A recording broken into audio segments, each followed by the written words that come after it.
하늘가는 밝은길이 사권 47번째 시간입니다. 22년 7월 8일 밤기도 하늘군대 에녹자매가 기도합니다. 우리가 새로워지기를 위한 기도. 내 아들 딸들아 늘 마음을 새롭게 함으로 나와 한마음 한뜻이 되기 원하노라. 내가 너희를 세세히 인도하며 이끌어가기 원하노라. 나는 친절한 하나님이라. 나는 너희를 이렇게나 사랑하는 하나님이라. 주님이 친절하신 하나님이라는 걸 시간이 갈수록 더 많이 느끼게 됩니다. 예전에는 뭔가 엄하실 때도 있고 좀 그런 딱딱한 하나님으로 느꼈는데 갈수록 섬세하시고 친절하신 하나님을 느끼게 됩니다.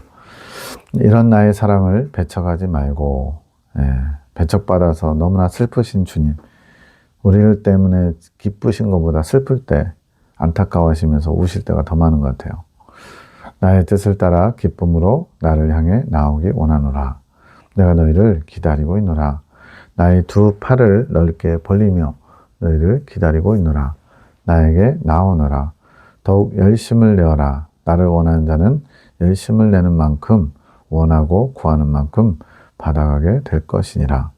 나의 마음을 알아 나를 기쁘게 하는 너희 모두가 되기를 기다리며 기대하고 있습니다. 오늘도 나를 사랑하며 마음을 다해 입술로 고백하는 너희 고백들을 내가 기쁨으로 받았으며, 이게 화답이거든요. 주님은 화답을 굉장히 기뻐하시고 화답을 통해서 일하실 수 있다고 말씀하셔요. 그냥 마음으로만 주님께서 알아서 해주세요 이런 자세가 아니라 적극적으로 주님께 주님의 뜻을 받는 그런 자세, 순종의 자세, 이런 걸 보일 때 주님이 더 많이, 더 열심히, 더 적극적으로 일하실 수 있다고 말씀합니다. 너희를 내 곁으로 더욱 인도해 가리라. 나의 뜻을 알아 그 뜻에 기쁨으로 순종하며 나를 기쁘게 하는 너희가 되기를 축복하노라. 사랑한다. 두 번째, 창조 계시기도 소원장님.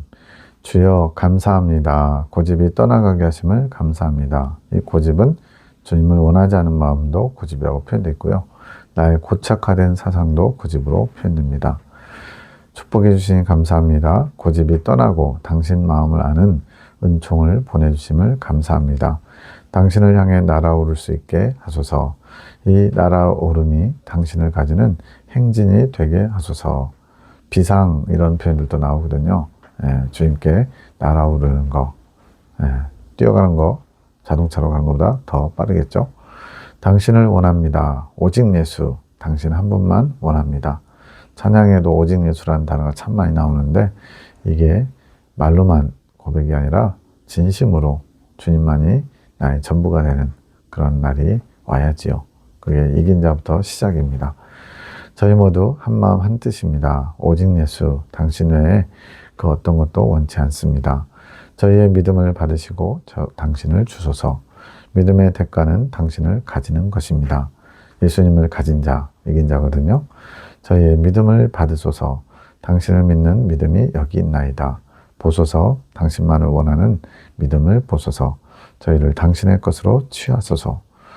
두렵지 않습니다. 세상을 이기신 당신께서 저희와 함께 하시니 당신께 담대히 나아갑니다. 당신을 바라는 이 믿음을 취하시고 큰 믿음을 주소서. 원합니다. 주소서. 지금 원한다고 달라고 지금 여러 번 기도하고 있죠. 반복해서 기도하는 것은 정말 간절히 주님께 이것을 청하는 거죠. 당신을 원하는 믿음을 가지고 왔으니 받으소서. 이것보다 더 확실한 변론이 어디에 있겠습니까? 오라 우리가 서로 변론하자. 너희 죄가 좋은 것 같을지라도 진홍같이 붉을지라도 흰눈처럼 양털처럼 깨끗게 하리라. 죄 문제를 사하시는 것에 대해서 주님이 당당하게 한번 변론해보자 이런 것처럼 지금 당당한 자세로 주님의 마음을 알아서 주님께 큰 믿음을 달라고 구하고 있습니다. 당신을 가지지 못한 이 믿음은 이제 저희에게 부끄러움입니다. 큰 믿음을 주소서. 겸손해야 좁은 문을 발견할 수 있고 겸손해야 좁은 길을 향하는 문을 발견할 수 있음. 여기서 이 좁은 문은 두 번째 연단 마지막 과정에 철로역정에 좁은 문이 있어요. 그래서 두 번째 연단 마지막 과정에 마치려면 겸손해야 되고 겸손해야 좁은 길을 향하는 문. 성경에 나오죠. 좁은 문으로 들어가라. 그 길은 좁고 길이 협착하여서 찾는 이가 적다 그랬는데 좁은 길을 향하는 문은 어디냐? 세 번째 연단 들어가는 관문이라고 할 수 있는 가데스 무리바 생수를 마시는 데가 좁은 길을 향하는 문이에요. 그럼 좁은 길은 어디겠어요? 세 번째 연단 과정이겠죠. 그러니까 좁은 문과 좁은 길이 같이 이렇게 붙어 있는 줄 알았어요, 저도. 좁은 문을 열고 들어가면 좁은 길이 열리는 줄 알았는데, 좁은 문은 두 번째 연단을 빠져나가는, 좁은 문이 엄마의 그 뱃속에서 나오는, 엄마의 질을 통해서 나오는 아이의 탄생처럼, 그렇게 믿음의 아들로 태어나는 것이 좁은 문을 통과하는 거고요. 여기서 좁은 길을 향하는 문은 이제 세 번째 연단 좁은 길 과정으로 들어가기 위한 문인데, 조건을 하나, 겸손해야 발견할 수 있대요. 겸손한 자에게만 열릴 수 있고 겸손한 자가 발견할 수 있는 문인 거죠. 주님만을 원하는 마음이 겸손의 마음. 우리는 겸손 그러면 뭐 행동이나 태도를 조심스럽게 이렇게 다소곳이 부드럽게 점잖게 또는 격식을 갖추는 걸 겸손이라고 생각했는데, 그게 아니라 주님만을 원하는 게 겸손이다. 마음에 새길 일이죠. 나 자신이 이 마음이 되는지 마음을 살펴보고 그 마음을 준비하라고 하심. 이 마음 되기를 구하라 하심. 이거는 계속 끊임없이 그렇게 다져가야 되는 것 같아요. 방심하면 마귀가 또 은근슬쩍 교만한 마음, 주님을 원하지 않는 마음을 넣어주거든요. 좁은 문, 주님을 원하는 마음이 되어야 발견되고, 좁은 길을 향하는 문은 주님만을 원하는 마음이 되어야 발견됨. 주님을 원하는 마음이 더 나아가 오직 주님만을 원하는 마음은 되어야 세 번째 연단에 들어갈 수 있는 길이 열리는 거죠. 마음에 고민이 있어서 기도의 후에 임조사님에게 말씀드리는데, 내가 두려워하는 마음이라 하심. 송원자님의 가장 큰 내면의 적은 소심함이거든요. 이 소심함이 전에는 안전장치가 되어줬지만 이제는 장애물이 돼서 주님의 뜻을 이루는데 계속 방해를 이뤄요. 그게 여기 나오는 두려워하는 마음이죠. 알아지는 것이 이제는 내가 주관적인 입장이 되는 것 같아서, 이제 예전에는 그냥 받아쓰기 하듯이 주님이 주시는 것을 그대로 전달하는 통로, 무슨 도구, 필기구 같은 그런 존재였는데, 이제는 주관적으로 뭔가 주님의 것을 알아오고 끌어오고 주님이 허락하신 창고문을 열어서 주님의 것을 꺼내와야 되는 그런 입장으로 이제 바뀌어지는 단계에 있거든요. 조심스럽고 앞으로 일어날 일들에 대한 부담감 때문에 그런 마음이 지금 두려워하는 마음이죠. 그런 얘기를 하고 집에 오는 길에 기도로 풀어가야지 사람을 의지하지 말라 주님이 알려주세요. 왜 그러냐면 지금은 이제 완전히 영적 남편으로서 송원장님의 아주 무한 신뢰를 보내고 있지만, 이때까지만 해도 임조사님 안에 사심이 있는 거죠. 그것이 내 마음이 어려운 것, 송원장님의 어려운 것에 관심이 없고 내가 가진 주님에게만, 송원장님을 통해서 주님이 알려주시는 계시들, 주님의 뜻, 이런 것을 아는 데에 관심이 있다고 하심. 이게 자체가 나쁜 건 아닌데, 이제 서로 합력해서 영적 아비와 영적 어미로서 가게를 세워야 되는 그런 어떤 위치에서 영적 아내 되는 송원장님의 마음을 헤아릴 수 있어야 되는데, 거기는 아직 부족한 거죠. 지금은 그렇지 않습니다. 나의 어려운 마음을 사람에게 표현하는 것을 기뻐하지 않으시고 강하고 담대함으로 나아오기를 원하심. 사람 의지하지 말라는 거죠. 오직 주님만 의지하기를 바라시는 거죠. 22년 7월 9일 새벽 1시 4분 리더 바꿔야 되나? 못 가죠. 뭔가 바뀌어야 되는 뭐 그런 걸 고민하는 내용이죠. 에녹자매, 주님, 이건 무엇인가요? 이 세상을 떠도는 영들이 하는 이야기. 이 세상에는 하나님의 천사들 영도 있고요. 마귀들의 영도 있고요. 또 불신자들 중에 극히 일부의 사람들이 하나님의 주권에 허락하심에 따라 떠도는 영들도 있대요.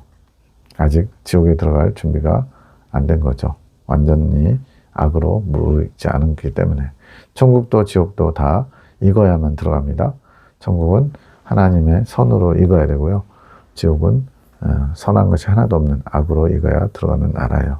네, 대부분 다 이제 영계에 있지만 극히 일부분은 하나님의 섭리 가운데서 이 땅에서 악으로 익어지는 그런 영들이 있다라고 말씀합니다. 천국 갈 영인지 지옥 갈 영인지는 모르겠지만 세상을 떠돌면서 준비하는 것 같음. 엄마에게 하는 말, 엄마에게 지금 리더 바꿔야 되나? 못 가죠. 이런 말들을 지금 하고 있다는 거죠. 영향을 끼치는 거예요. 엄마의 모습을 지켜보면서 옆에서 드라마를 이렇게 시청하듯이 지켜보고 있대요. 엄마를 가리키며 하는 말, 엄마의 힘들었던 상태, 지금 뭔가 마음에 고민이 있고 부담이 있고 소심함 때문에 두려워하는 마음이 있는데, 이제 엄마가 이제 길을 내는 자, 영적인 길잡이로서 리더죠. 근데 그 리더 자리 받게 되는 거 아니야? 뭐 이런 식으로 약간 관전평을 하듯이 그렇게 하는 거죠. 이걸 왜 듣게 하셨는가 묵상하니까 이 말들이 엄마에게도 영향을 줄 수 있는 거, 영적인 영향을 받는 거죠. 주변에 사는 영들의 말이 엄마에게도 영향을 줄 수 있는 거, 엄마뿐만 아니라 우리의 상태도 연약해진다면 이러한 영들의 소리에 영향을 받을 수 있는 거, 영적으로 깨어 근신하여서 주님을 주목하고 집중하면서 주님과 초점을 맞추고 있으면 이런 것들이 전혀 영향을 못 끼치는데, 그런 마음의 중심이 조금 흔들리면 이런 영들의 영향을 받는다는 거죠. 악한 말, 죄짓게 하는 말은 아니지만 지금 마귀가 막 이를 갈면서 미워하는 마음으로 한 게 아니고 리더 받게 되는 거 아니야? 이렇게 지나가듯이 하는 말이죠. 그렇지만 이렇게 떠도는 영들의 말이라고 하지만 결국은 영들의 마음의 소리라고 할 수 있음. 영들의 어떤 마음 또는 생각에서 나오는 그 소리들이 말처럼 들리는 거죠. 이것이 나의 생각을 연약하게 하는 것에 작용받을 수 있는 거.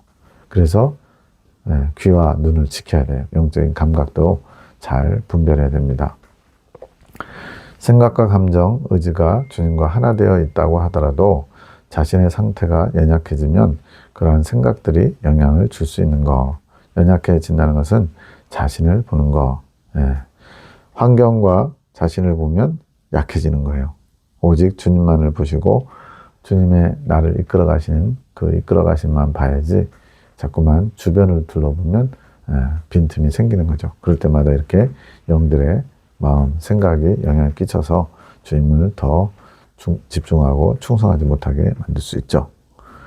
주님을 바라볼 때 우리는 승리할 수 있는 것이지 자신을 바라보게 되면 우리는 연약해질 수밖에 없음. 이 주님을 바라보는 것이 바로 믿음. 믿음은 딴 거 아닙니다. 주님을 바라보는 거, 내 안에 계신 성령님을 의지하고 순종하는 거. 이게 믿음이에요. 믿음의 싸움을 통해 주님을 더 알게 되는 거. 온전히 주님만을 바라보기 위해서 믿음의 싸움을 하는 거죠. 믿음의 싸움은 언제까지 해야 되는가? 이 세상에 마귀가 존재하는 난, 즉 천년왕국이 끝날 때까지는 계속 믿음의 싸움은 진행되는 거죠. 믿음의 싸움은 날마다 해야 되는 것. 한 번 싸우고 이겼다고 끝나는 게 아니라 익은 열매가 되어서도 여전히 완덕에 이르기까지, 또 주님 품에 안기기까지는 계속 싸움이 있다는 거죠. 마귀는 늘 우리의 마음을 도적질하려고 하고, 왜 도적이라고 표현했냐면 마귀는 우리하고 이렇게 좀 대화하거나 타협하는 그런 게 아니에요. 틈만 있으면 파고드는 거죠. 근데 주님은 인격적이시라서 우리의 마음을 훔쳐가시지 못하세요. 우리에게 화답을 원하시는 이유가 거기에 있습니다. 우리가 스스로 마음을 열고 주님을 받아들이고 할 때, 주님을 원할 때 주님이 우리 안에 들어오실 수 있다고 말씀합니다. 우리의 연약한 부분들을 늘 주시하면서 틈을 파고들어 우리를 넘어뜨리려고 함. 주님과 하나 되어 넘어뜨리지 못하는 자에게는 주님의 일을 그르칠 수 있게, 그래서 그르친다는 것은 망친다는 얘기가 아니라 지체되게, 그러니까 올해 안에 어떤 주님이 이루고자 하시는 뜻이 있는데 이렇게 주님을 온전히 바라보지 못함으로 내년으로 넘어갈 수도 있는 거죠. 그럼 주님은 지금 마지막 때라서 급하시거든요. 한 영혼이라도 더 구원하시려고, 살리시려고 동분서주 하시는데 우리가 거기를 잘 부합하지 못한 삶을 사는 거죠. 그렇게 주님의 일을 그르치게 방해하는 것이고, 주님의 뜻을 알 수 없게 늘 유혹의 덫을 쳐놓는 거. 미혹이죠, 미혹. 주님의 뜻을 알지 못하게, 헷갈리게 만드는 거예요. 그러면 시련이란 무엇인가 묵상했더니, 시련은 믿음의 싸움과는 다른, 믿음의 싸움은 늘 이루어져야 되는 것이고, 시련이란 주님이 허락하셨을 때만 가능한 거. 물론 믿음의 싸움도 주님이 허락하신 많이 있죠. 근데 좀 특별한 거라는 거죠. 주님이 더욱 성장시키기 원하시는 때 시련을 허락하신다. 그래서 광야 연단 과정에서는 그렇게 불순물을 제거하는 작업을 하신다면, 이제 이긴 자가 돼서 믿음의 싸움을 마친 자들에게는 기본적인 거죠. 그런 것을 마치면 이제 시련이 있는 거죠. 더욱 성장해서 완덕에 이르기까지 시련을 통해 주님을 향한 사랑의 마음이 확장되어 가는 것, 주님을 아는 것이 더욱 확장되어 가는 것이고, 지금도 우주는 팽창하고 있대요. 뭐 감이 안 오지만 워낙 뭐 인간의 어떤 인지 능력으로 알 수 없는 영역이지만 지금도 우주는 팽창하고 있대요. 그것처럼 주님을 아는 감각도 확장되어 갈 수 있는 것을 보게 됩니다. 그렇게 주님을 만지고 보고 느낄 수 있게 되는 거, 경험적으로 알게 되는 거, 주님을 알면 할수록 너무 좋을 것 같아요. 새벽 1시 39분 아니라 이 세 글자 이걸 어떻게 해석해요? 김 집사님의 영음인데 잠꼬대하는 것 같은 소리 별로 좋아 보이지 않습니다. 에녹자매가 해석합니다. 주님 이건 무엇인가요? 아빠의 영의 소리이지만 그 소리가 아빠에게는 작용하지 못하는 것. 즉 영이 소리를 냈는데 혼의 영역에서는 인지하지 못하고 있는 거죠. 더 깊어져야 함. 즉 영의 것을 혼의 영역에서 알아오기 위해서는 더 깊어져야 되는데요. 아빠 영이 하는 소리를 아빠가 들을 수 있어야 되는 것. 아빠가 들을 수 있어야 한다는 건 혼의 영역에서 알아와야 하는 것. 즉 영의 소리를 혼이 들어야 되는 거죠. 영과 혼이 단절되어 있기 때문에 이게 잘 안 되는 거죠. 그것은 기도로서 가능한 거. 기도하면서 영의 일들을 더 알 수 있게 되지만 아빠는 지금 아빠의 영이 무엇을 원하는지 잘 인지하지 못하고 있음. 그래서 실례로 봉집사님의 영이 송원장님의 영에게 부탁을 하는 거예요. 이 혼에게 좀 알아달라고, 말 좀 대신 해달라고. 직접 하면 되는데 혼이 영을 듣지 못하는 거예요. 그러니까 이제 봉집사님의 영이 송원장님의 영에 부탁을 하는 거죠. 혼에게 좀 얘기 좀 해달라고. 참 재밌기도 하고 놀랍기도 합니다. 이렇게 영의 세계가 있고 영의 것을 혼의 영에서 잘 인지하지 못하는 그런 상태. 이게 타락한 인간의 실상이에요. 기도로서 마음을 더 모으셔야 함. 기도로 영의 세계에서 일어나는 것을 알 수 있다고 말씀했죠. 기도하며 영의 일들을 알아야 하는 것. 이것이 통교가 이루어지는 것. 저도 요즘 통교에 계속 마음을 쓰고 있는데 가장 좋은 팁이 방언을 많이 하는 것. 방언하면서 주님을 집중하면서 주님의 마음을 알기 원할 때 점점 영의 것이 확장되어 간다. 영의 감각이 발달한다 말씀합니다. 그래야 주님의 일들을 더 활발히 할 수 있게 되는 것. 주님이 영이신데 영의 것을 알아보려면 영적으로 확장되어야, 영이 열려야 그렇게 알아올 수 있겠죠. 그래야 주님의 일을 감당하는 거죠. 안 그러면 내가 보기에 옳은 거, 내가 주님의 뜻이라고 생각하는 거, 이런 식으로 나의 혼의 영역에서 모든 걸 다 결정하게 됩니다. 아직은 아빠의 영의 소리가 아빠에게는 잠꼬대처럼 인지되는 것, 인지가 미비해서 잘 알아차리지 못한다는 거죠. 아빠의 영과 통교가 되어야 하는 것. 누가요? 아빠의 혼이. 영의 일들을 기도로서 아빠가 알아야만 아빠가 원하는 만큼 주님께 쓰임받을 수 있게 되는 것. 9시 14분 자치가 감춰진다면 이거 어떻게 해석해요? 에녹자매가 해석합니다. 이권사님의 마음, 누구에게 필요한 영음인지를 이걸 기도하면서 묵상으로 알아온 거예요. 대단하죠? 아빠의 부끄러움이 드러나는 게 싫으신 거. 지금 이권사님이 김봉십사님의 어머니세요. 그러니까 이제 송원자님의 시어머니죠.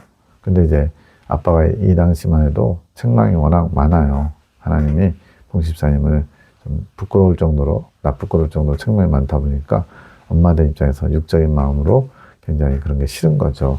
마음이 불편해지고.